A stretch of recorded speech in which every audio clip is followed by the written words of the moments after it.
Hello everyone. Today's video, I will show you how to download SideLoadly on your desktop and Sideload apps onto your iPhone.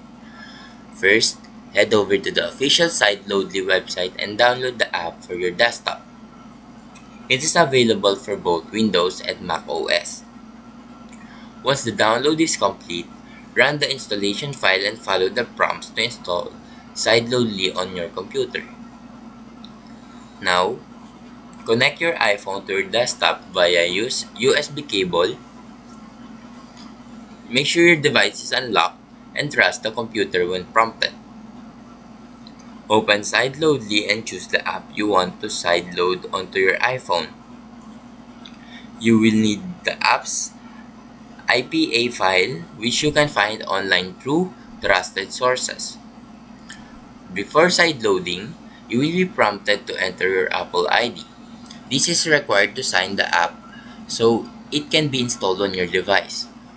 So once everything is set, click Start to begin the sideloading process. The app will be installed onto your iPhone within a few minutes.